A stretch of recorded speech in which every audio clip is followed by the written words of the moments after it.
Hi, this is Derek Seidel from learnbyblogging.com. When I say Leonardo, what do you say follow that? Usually people would say DiCaprio. But today, I'm talking about Leonardo Da Vinci. Leonardo da Vinci was an imaginative, ever-curious, and creative genius across multiple disciplines. Did you ever wonder about the tongue of a woodpecker? And I wasn't, but he did. He noted in his notebook to look into that in his to-do list. Leonardo da Vinci was born in 1452 in a little town called Vinci, near Florence, Italy. Da Vinci wasn't really his surname, but it's a way to identify him as Leonardo from Vinci. He was born out of wedlock to a long lineage of notary professionals. Luckily, as a legitimate son of Piero da Vinci, he wasn't able and willing to carry on the family tradition of notary. As a bastard, he was never properly educated in Latin school to be a man of letters. Instead, he was mostly self-taught and become a disciple of experience and experiment. He lived through most of his childhood in Vinci until his stepmother died, and shortly after his grandfather died as well.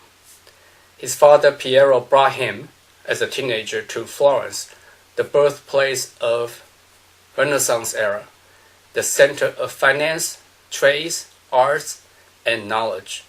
The city was run by wealthy bankers, then the innovator of debit credit bookkeeping methods, who could afford to sponsor artists and entertainments like plays and carnivals. You can think of Florence at that time to be Manhattan, New York.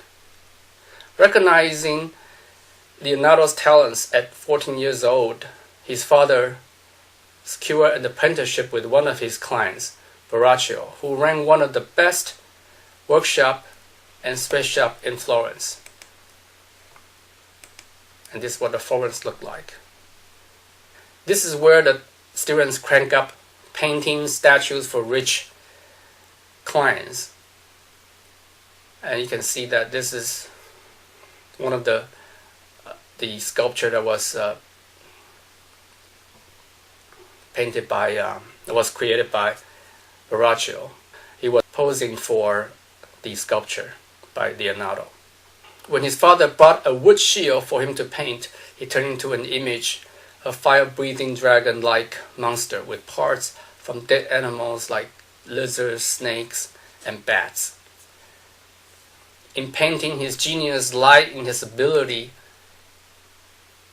to see and deploy light and shade in ways that could produce the illustration of three-dimensional effect, because the way human eyes resolving direct versus peripheral views.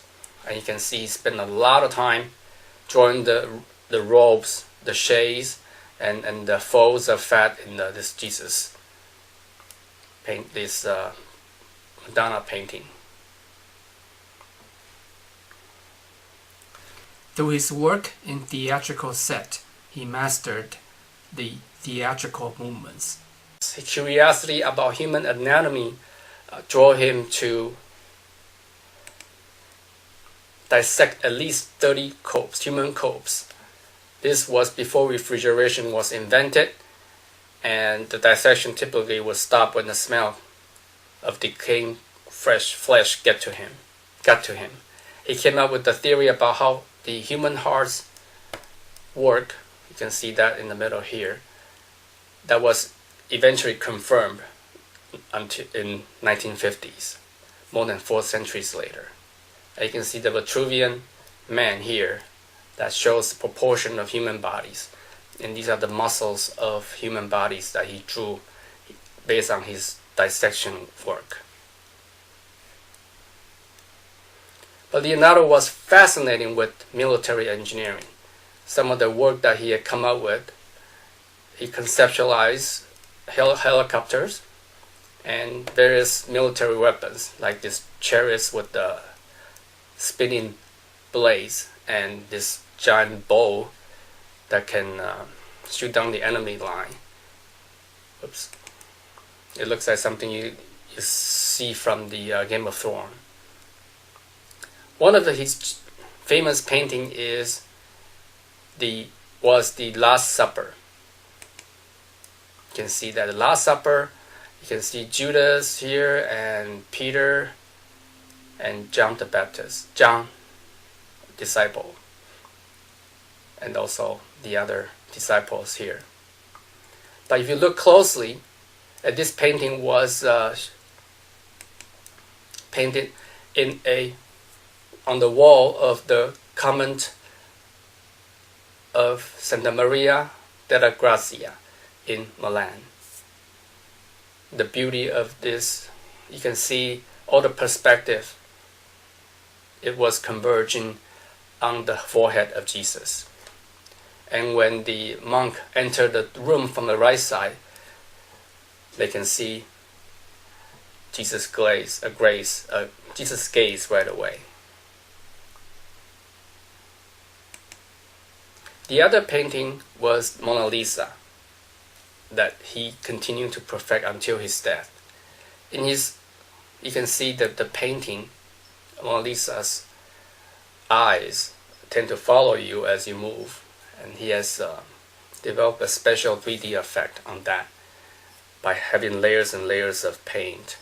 And also, if you look at the smile, Mona Lisa's smile, they're based on all the different muscles that he dissected to get to that, to figure out how that worked. In his old age, he moved to France as King Francis I became his final patron, and he died in 1519 at age of 67. Now, coming back to the woodpecker. Interesting thing about woodpecker is that they have this tongue structure that's wrapped around the head to cushion the amount of impact that will kill a person with just 1/10 of the force. Leonardo left us with at least 15 paintings without signatures and 7,200 pages of undated notes that left us intrigued about him as he was intrigued by nature and the wonder of the world. And all this, a lot of my talk here is based on this book, Leonardo Da Vinci by Walter Isaacson. A great book, very thick though, if you're interested in finding more about Leonardo. And that's all I have today. Thank you very much for watching. I'll see you next time. Bye now.